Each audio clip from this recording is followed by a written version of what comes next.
Hello दोस्तों, नमस्कार। स्वागत है एक बार फिर से आप सभी के अपने प्रिय चैनल पर। दोस्तों अभी की जो सबसे बड़ी खबर आ रही है, जहां पर हिंद महासागर में फिर से बढ़ गई चीनी नौसेनाओं की ताकत। भारत के पड़ोसी राष्ट्रों को कर रहा है चाइना नियंत्रित। जी हाँ दोस्तों, बड़ी खबर चाइना तनाव को लेकर आ रही है। दोस्तों बताएंगे क्या है पूरी बात, साथ ही आपको अगली खबर में बताएंगे जहां पाकिस्तान में कट्टरपंथियों ने मचाया कोहराम, तो मनाने उतरे इमरान खान। जी हाँ दोस्तों, क्या कहा इमरान खान ने इस कट्टरपंथियों के कोहराम के बाद, ये भी बताएंगे आपको दोस्तों। साथ ही बताएंगे जहां पर रसिया यूक्रेन टेंशन को लेकर बड़ी खबर, जहां रूस और यूक्रेन में युद्ध के आसार तेज हो गए हैं। दोस्तों बताएंगे अब कौन सी हरकत कर दी है ब्रिटेन ने और रूस यूक्रेन ने। जी हाँ दोस्तों, साथ ही बताएंगे जहां पर ब्रिटिश प्रधानमंत्री बोरिस जॉनसन की भारत यात्रा पर फिर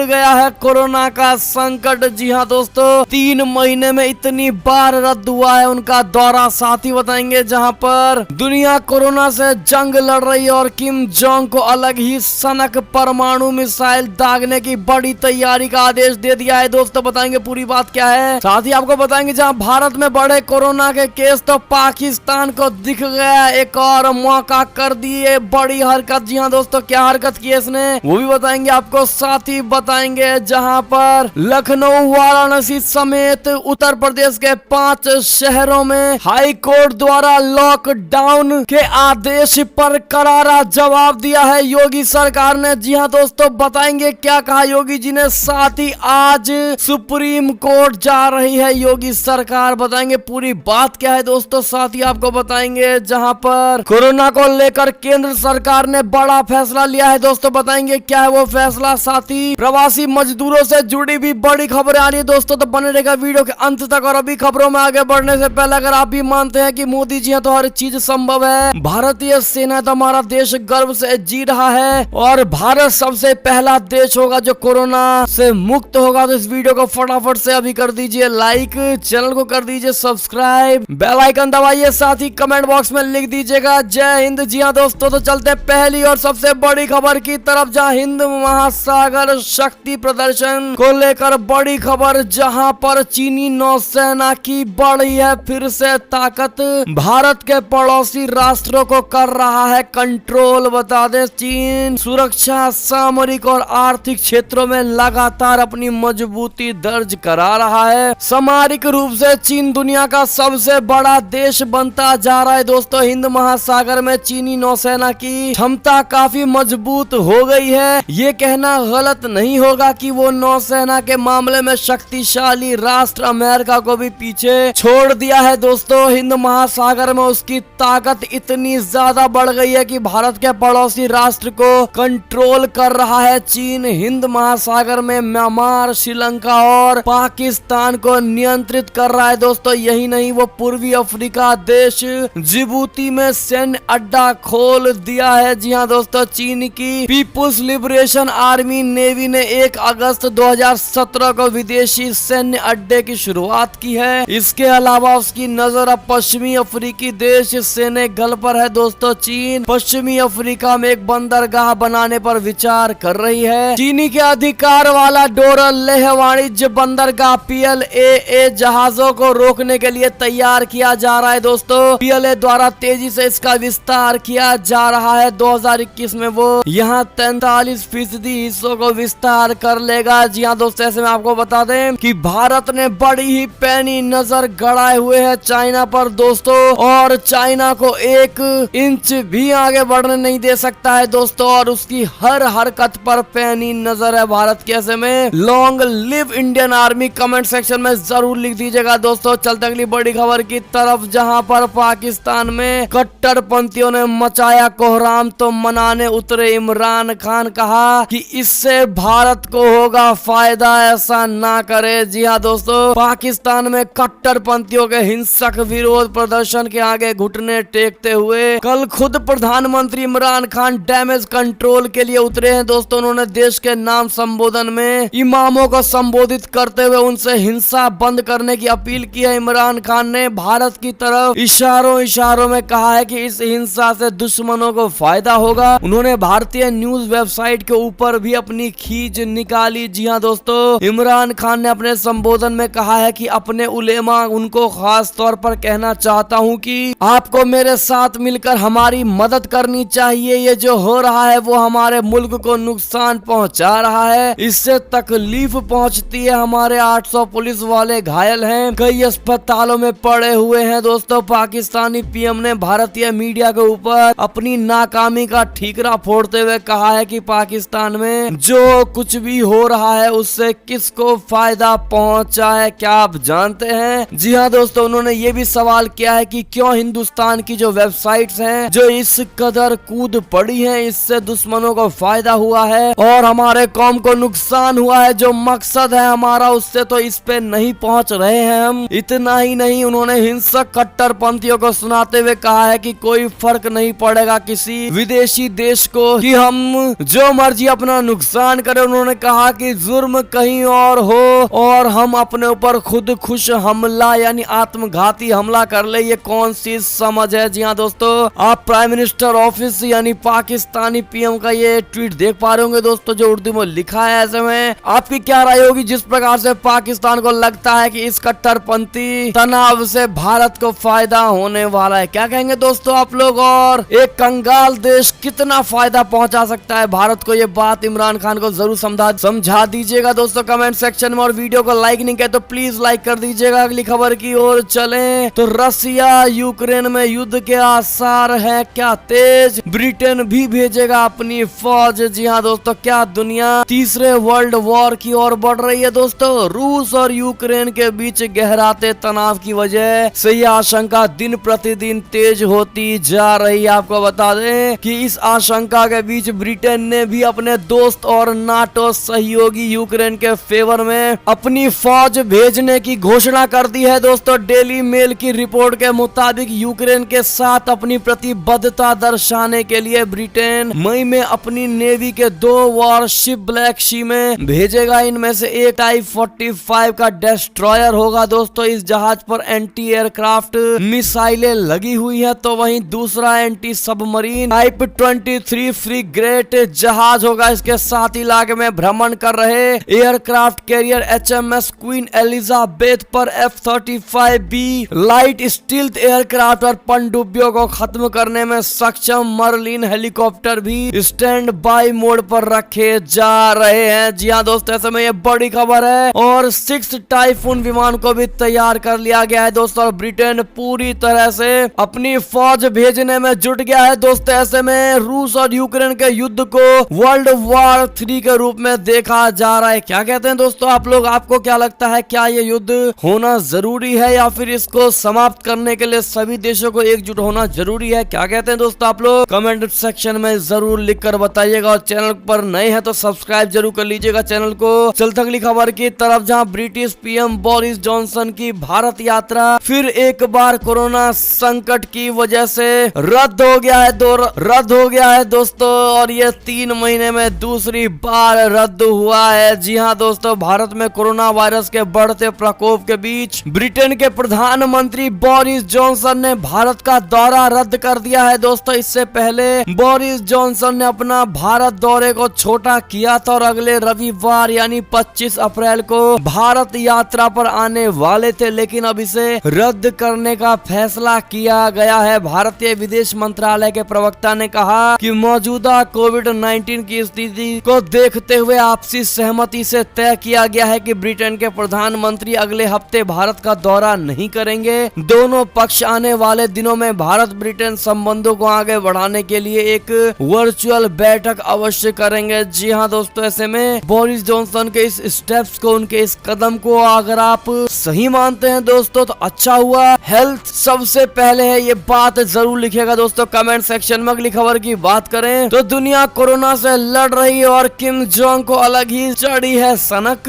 परमाणु मिसाइल दागने की तैयारी का दे दिया है बड़ा आदेश। जी हाँ दोस्तों, उत्तर कोरिया के तानाशाह शासक किम जोंग उन ने सेना को किसी भी समय परमाणु मिसाइलों को लॉन्च करने के लिए तैयार रहने का आदेश दे दिया है दोस्तों। ANK न्यूज की रिपोर्ट के अनुसार यह आदेश उत्तर कोरिया के संस्थापक किम इल सुंग के जन्मदिन के अवसर अवसर पर जारी किया गया है। इस दिन उत्तर कोरिया में सार्वजनिक अवकाश रहता है और लोग सन फेस्टिवल मनाते हैं। जी हाँ दोस्तों, रिपोर्ट में दावा किया गया है कि उत्तर कोरिया पनडुब्बी से फायर की जाने वाली कम दूरी की सबमरीन लॉन्च बैलिस्टिक मिसाइल का टेस्ट कर सकता है। ऐसा दावा किया जाता है कि उत्तर कोरिया की नौसेना में 64 से 86 पनडुब्बियां मौजूद है। जी हाँ दोस्तों, ऐसे में पूरी दुनिया कोरोना को लेकर पागल हुई बनी पड़ी है दोस्तों, और उत्तर कोरिया को अलग ही नशा चढ़ा हुआ है। क्या कहेंगे ऐसे में आप लोग कमेंट करके जरूर बताइएगा दोस्तों।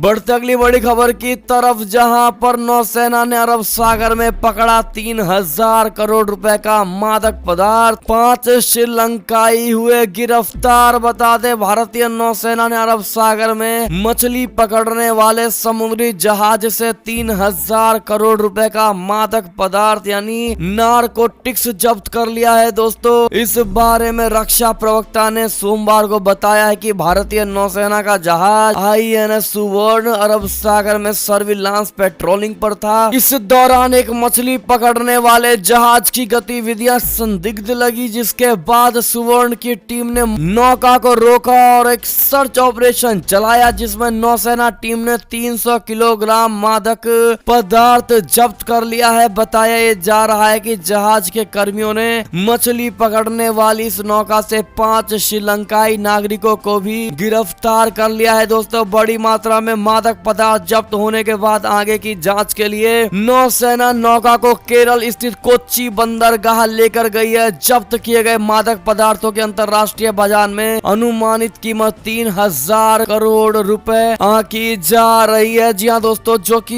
एक छोटा मोटा अमाउंट बिल्कुल भी नहीं है दोस्तों। ऐसे में क्या इन मछुआरों को छोड़ देना चाहिए दोस्तों, इनके मादक को गिरफ्तार करके? क्या कहते हैं आप लोग दोस्तों? अपनी राय अवश्य दीजिएगा। चलते अगली बड़ी खबर की ओर, जहां पर कल से अमेरिका में सभी वयस्क नागरिकों को लगाई गई कोविड की वैक्सीन। जी हाँ दोस्तों, जो बाइडेन ने कर दिया था इसका बड़ा ऐलान। बता दें, अमेरिका के राष्ट्रपति जो बाइडेन ने कोविड वैक्सीनेशन पर उम्र के आधार पर लगी पाबंदियों को खत्म कर दिया है दोस्तों। उन्होंने ऐलान कर दिया है कि अब अमेरिका के सभी वयस्क नागरिक कोविड वैक्सीन लगवा सकते हैं। जो बाइडेन ने महीने भर पहले 1 मई से सभी नागरिकों को वैक्सीन लगाने की योजना बनाई थी, लेकिन उन्होंने इसकी घोषणा 2 हफ्ते पहले ही कर दी है। जी हाँ दोस्तों, बड़ी खबर है ये भी। अगली खबर की बात करें तो पाकिस्तान से एक और खबर, जहां प्रतिबंधित TLP ने रिहा किए 11 पुलिसकर्मी। लाहौर में प्रदर्शन के दौरान बना लिया था इनको बंधक। बता दें, पाकिस्तान की प्रतिबंधित कट्टरपंथी इस्लामी पार्टी तहरीक लब्बैक पाकिस्तान यानी TLP ने सोमवार को इमरान खान सरकार के साथ पहले दौर की बातचीत के बाद 11 पुलिसकर्मियों को आजाद कर दिया दोस्तों। इन पुलिसकर्मियों को TLP के एक समूह ने लाहौर में सुरक्षा बलों के साथ हिंसक झड़प के बीच रविवार को बंधक बनाया था। फ्रांस में पिछले साल प्रकाशित एक कार्टून को इस निंदा का उदाहरण बताते हुए फ्रांसीसी राजदूत को निष्कासित करने की अपनी मांग पर दबाव बनाने के लिए TLP ने रविवार को इन 11 पुलिस कर्मियों को बंधक बना लिया था। जी हाँ दोस्तों, ऐसे में आपकी क्या राय होगी बताइएगा जरूर। एक और खबर की बात करें तो कोरोना संक्रमण से मचा बड़ा हड़कंप। हांगकांग ने भारत से आने वाली फ्लाइटों पर 3 मई तक लगा दी है रोक। जी हाँ दोस्तों, भारत में कोरोना वायरस के बढ़ते संक्रमण के बीच हांगकांग ने भारत से आने वाले और जाने वाले विमानों को मंगलवार यानी 20 अप्रैल से 3 मई तक के लिए स्थगित कर दिया है दोस्तों। हांगकांग की सरकार का यह फैसला इस महीने विस्तारा एयरलाइंस की फ्लाइट से किए गए 50 यात्रियों के कोरोना वायरस से संक्रमित पाए जाने के बाद आया है। जी हाँ दोस्तों, एक और खबर की बात करें तो क्या मौत के कगार पर पहुंचे रूसी राष्ट्रपति पुतिन के विरोधी नवलनी अस्पताल में भर्ती कराने की है इनकी तैयारी। जी हाँ दोस्तों, रूसी राष्ट्रपति व्लादिमीर पुतिन के घोर विरोधी अलेक्सी नवलनी को अचानक जेल से निकालकर अस्पताल में भर्ती करवाया जा रहा है। न्यूज एजेंसी स्पुतनिक ने बताया है कि रूसी फेडरल मॉनिटरिंग सर्विसेज ने उन्हें अस्पताल में भर्ती करवाने का ऐलान किया था। 2 दिन पहले ही नवलनी के डॉक्टर ने दावा किया था कि उनका स्वास्थ्य तेजी से गिर रहा है और शायद वे मौत के कगार तक पहुंच सकते हैं। दोस्तों, आप क्या चाहेंगे इसमें कमेंट करके जरूर बताइएगा। चलते अगली बड़ी खबर की तरफ, जहां पर इजराइल ने दी है बड़ी धमकी। ईरान को परमाणु बम बनाने से रोकने के लिए हर कदम उठाने को है तैयार। जी हाँ दोस्तों, और खबर की बात करें तो पाकिस्तान की हिंदू युवती मनीषा रोपेटा ने रचा इतिहास, सिंध पुलिस में बनी डीएसपी। जी हाँ दोस्तों, सिंध की रहना मनीषा रोपेटा पहली हिंदू महिला है जो पाकिस्तान पुलिस में डिप्टी सुपरिटेंडेंट के पद पर नियुक्त हुई है। दोस्तों, उन्हें यह नियुक्ति सिंध पब्लिक सर्विस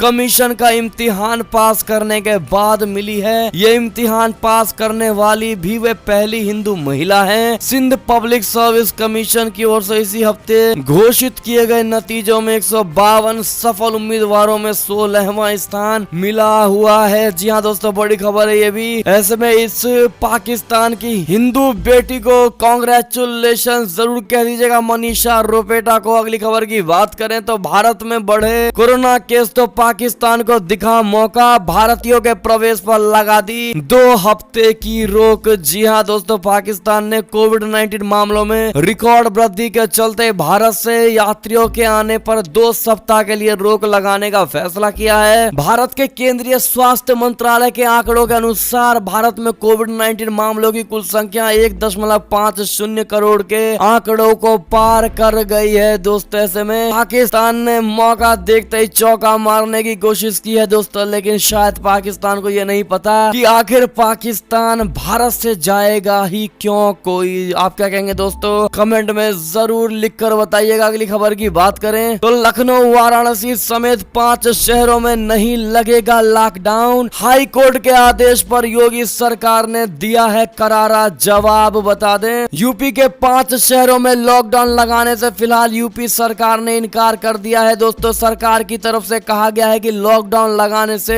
गरीबों पर मार पड़ती है। हाईकोर्ट ने कोरोना के बढ़ते मामलों को देखते हुए सोमवार की सुबह सरकार को यूपी के 5 शहरों लखनऊ, वाराणसी, प्रयागराज, कानपुर और गोरखपुर में 26 अप्रैल तक का लॉकडाउन लगा देने का आदेश दिया था। इसके बाद यूपी सरकार की तरफ से कहा गया है कि एसीएस सूचना नवनीत सहगल ने कहा है कि आज माननीय उच्च न्यायालय के आदेश के क्रम में यूपी सरकार के प्रवक्ता ने अवगत कराया है कि प्रदेश में कोरोना के मामले बढ़े हैं और सख्ती कोरोना के नियंत्रण के लिए आवश्यक है। सरकार ने कई कदम उठाए हैं, आगे भी सख्त कदम उठाए जा रहे हैं। जीवन बचाने के साथ गरीबों की आजीविका भी बचानी है, अतः शहरों में संपूर्ण लॉकडाउन अभी नहीं लगेगा। लोग स्वतः स्फूर्ति से भाव से कई जगह बंदी कर रहे हैं। जी हाँ दोस्तों, साथ ही आपको बता दें कि इसी 5 शहरों में लॉकडाउन वाली बात को लेकर हाईकोर्ट के निर्देश के खिलाफ आज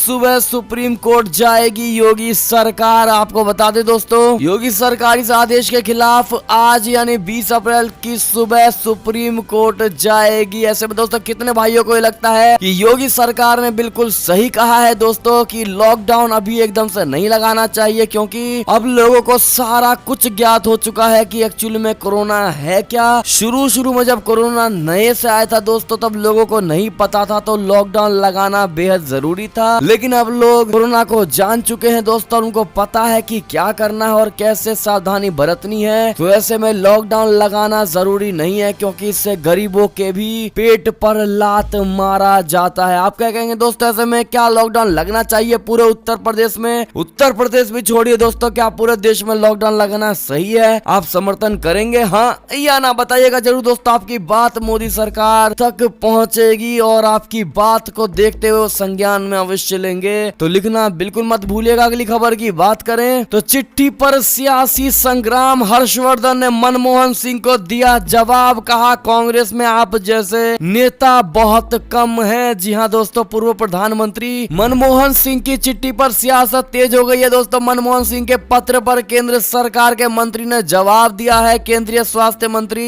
हर्षवर्धन ने कहा है कि आपकी पार्टी में आपके जैसी सोच रखने वाले नेता बहुत कम हैं। केंद्रीय स्वास्थ्य डॉक्टर हर्षवर्धन ने चिट्ठी का जवाब चिट्ठी से ही दिया है दोस्तों। उन्होंने डॉक्टर मनमोहन सिंह को कहा है कि आप जिस रचनात्मक सहयोग की सलाह दी है, अच्छा होता कि आपकी कांग्रेस पार्टी के नेता भी उसे गंभीरता से मानते। डॉक्टर हर्षवर्धन ने कहा कि कांग्रेस पार्टी के कई नेता सार्वजनिक तौर पर वैक्सीन की आलोचना कर रहे हैं, लेकिन खुद चुपके से वही वैक्सीन लगवा लेते हैं। जी हाँ दोस्तों, ऐसे में हर्षवर्धन जी के बात का आप समर्थन करेंगे दोस्तों? क्या आपको लगता है उन्होंने सही कहा है? हाँ या ना बताना बिल्कुल मत भूलिएगा दोस्तों। चलते अगली बड़ी खबर की तरफ, जहां पर केंद्र का बड़ा फैसला, अमेरिका, ब्रिटेन, जापान के टीकों को मंजूरी ना मिलने की है जरूरत। अमित शाह ने दी है बड़ा बयान। बता दें, देश में कोरोना के खौफ के बीच केंद्रीय गृह मंत्री अमित शाह जी ने आश्वस्त कर दिया है कि केंद्र ने कुछ महत्वपूर्ण नीतिगत निर्णय किए हैं। मई से उनका असर दिखेगा।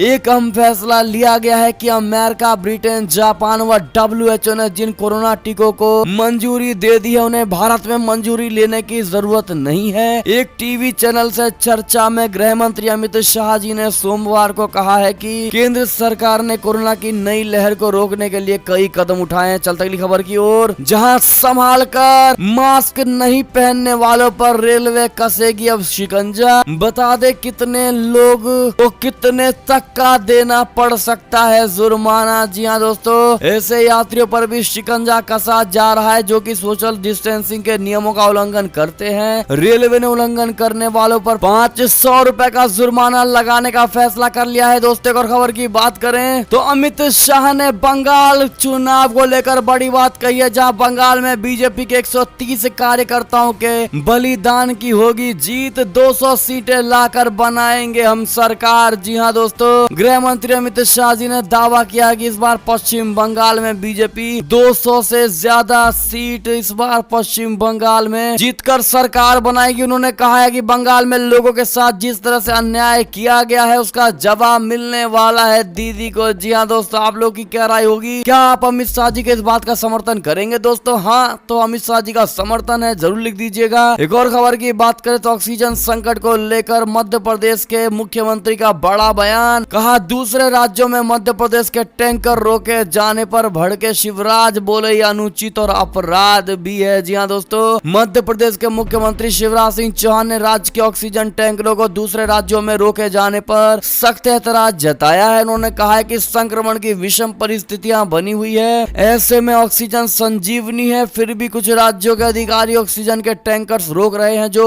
अनुचित और अपराध भी है। जी हाँ दोस्तों, आपको बता दें दरअसल महाराष्ट्र से इसकी आपूर्ति हो रही थी। जी हाँ दोस्तों, ऐसे में आपकी क्या राय होगी कमेंट करके जरूर बताइएगा। चलते अगली बड़ी खबर की तरफ, जहां 1 मई से 18 साल से अधिक उम्र के हर शख्स को लगेगी कोरोना की वैक्सीन। मोदी सरकार ने ले लिया है ये बड़ा फैसला। जी हाँ दोस्तों, कोरोना वायरस महामारी पर काबू पाने के लिए केंद्र सरकार ने अहम फैसला ले लिया है। 1 मई से 18 साल से ऊपर की उम्र वाले सभी लोगों को वैक्सीन की डोज दी जाएगी। पीएम मोदी जी ने एक बैठक के बाद ये अहम फैसला लिया है। आप क्या कहेंगे दोस्तों? कमेंट में जरूर बताइएगा। अंतिम खबर की बात करें तो दिल्ली में एक बार फिर बोरिया बिस्तर समेट लौटने लगे प्रवासी मजदूर। रेलवे स्टेशन, बस अड्डों पर उमड़ी भारी भीड़। जी हाँ दोस्तों, दिल्ली सरकार और LG के बीच हुई बैठक के बाद सोमवार रात 10 बजे से अगले सोमवार 26 अप्रैल सुबह 5 बजे तक दिल्ली में फिर लॉकडाउन लगा दिया गया है। दिल्ली में लगातार कोरोना के रिकॉर्ड मामले दर्ज हो रहे थे, जिसको देखते हुए ये फैसला लिया गया है दोस्तों। इसी के साथ ही आज रात से दिल्ली में लॉकडाउन की मियाद शुरू हो गई है। जी हाँ दोस्तों, लेकिन इस ऐलान के बाद आनंद विहार, कौशाम्बी बस अड्डे से यूपी और बिहार के दूर दराज शहरों के प्रवासी लोग